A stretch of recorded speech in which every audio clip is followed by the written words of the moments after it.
கிறிஸ்துவுக்குள் மிகவும் பிரியமானவர்களே, கிறிஸ்தவர்கள் என்று தங்களை அழைத்துக் கொள்கிற எல்லாருமே பரலோகம் போயிடுவாங்களா? இன்றைக்கி நிறைய பேர் என்ன நினைக்கிறாங்க, நான் சபைக்கு போகிறனால, கிறிஸ்தவ ஆராதனைகளிலே பங்கு பெறுவதனால, கிறிஸ்தவன் என்று அறியப்படுவதனாலே நான் பரலோகம் போய்விடலாம். எபிரேயர் 4ஆம் அதிகாரம் 3 முதல் 7 வசனங்களை வாசிக்கலாம். விசுவாசித்தவர்களாகிய நாமோ அந்த இளைப்பாறுதலில் பிரவேசிக்கிறோம். அவருடைய கிரியைகள் உலகத் தோற்றம் முதல் முடிந்திருந்தும் இவர்கள் என்னுடைய இளைப்பாறுதலில் பிரவேசிப்பதில்லை என்று என்னுடைய கோபத்திலே ஆணையிட்டேன் என்றார். மேலும் தேவன் தம்முடைய கிரியைகள் எல்லாம் முடித்து 7ஆம் நாளிலே ஓய்ந்திருந்தார் என்று 7ஆம் நாளை குறித்து ஒரு இடத்தில் சொல்லியிருக்கிறார். அன்றியும் அவர்கள் என்னுடைய இளைப்பாறுதலில் பிரவேசிப்பதில்லை என்றும் அந்த இடத்திலே தானே சொல்லியிருக்கிறார்.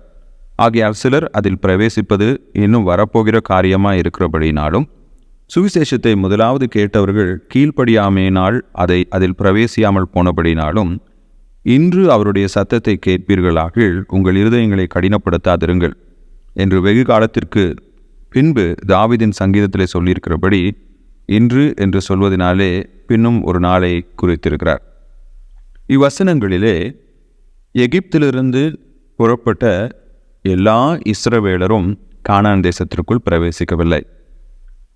அவர்கள் மோசையோடு நடந்தார்கள். கானான் தேசத்திற்குள் உட்பிரவேசித்த காலேப், யோசுவா போன்றவரோடு அவர்கள் பயணித்தார்கள்.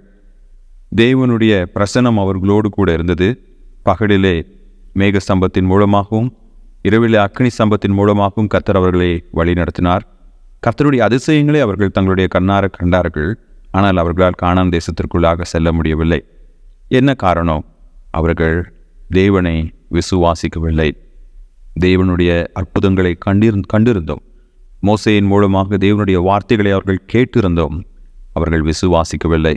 அவர்களுடைய வாழ்க்கை விசுவாசத்தினால் வழிநடத்தப்படவில்லை. அவர்கள் தங்களுடைய சொந்த மாம்சத்தில், அதாவது தங்களுக்கு என்ன பிரியமாக இருக்குதோ அதை செஞ்சாங்க. கடவுளை தங்களுடைய தேவைகளை சந்திக்கும் ஒரு கருவியாக பார்த்தாங்க.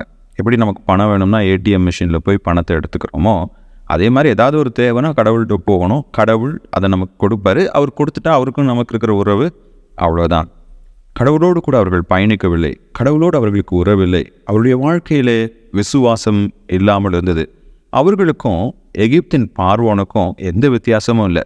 அந்த பார்வோன் ஒவ்வொரு வாதையை பார்த்த பின்னும் தன்னுடைய இருதயத்தை கடினப்படுத்தினான்.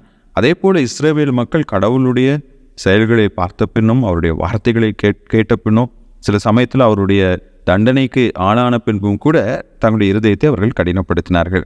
ஆகையினால்தான் இந்த எபிரேயருக்கு எழுதின ஆக்கியோன் சொல்கிறாரு, அவர்கள் அவிசுவாசித்தபடினாலே அவர்களால் கானான் தேசத்துக்குள்ளே போக முடியவில்லை. இன்று அவருடைய சத்தத்தை நாம் கேட்க வேண்டும்.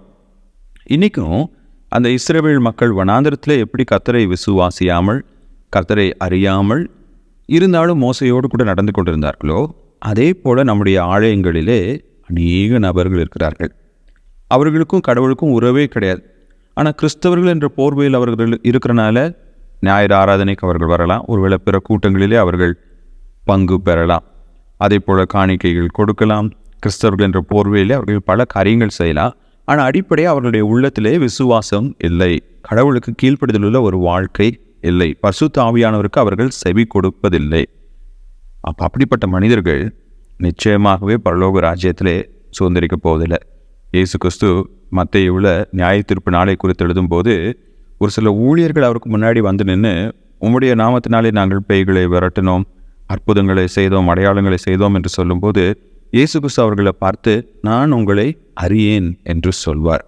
ஒருவேளை அவர்கள் கிறிஸ்தவத்தின் போர்வையிலே பல ஊழியங்களை செய்திருந்தாலும் கூட அவர்கள் இயேசு கிறிஸ்துவை அறியாதவர்களாக இருந்தார். அப்போஸ்தலனாகிய பவுலும் கூட பிலிப்பியர்கள் நிருபத்திலே அவர்களை குறித்து எழுதும்போது, அவர்களுடைய தேவன் வயிறு. அவர்கள் எதற்காக தேவனை தேடுறாங்க? ஆசீர்வாதங்களுக்காக.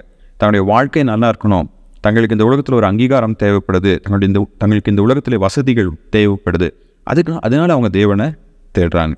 இந்த உலகத்திற்காக நம்ம கடவுளை தேடுவோமே என்றால் அதன் பலனை இந்த உலகத்திலே கடவுள் நமக்கு கொடுத்து விடுவார். ஆனால் பரலோகத்தின் வாசலை நமக்கு அவர் அடைத்து விடுவார்.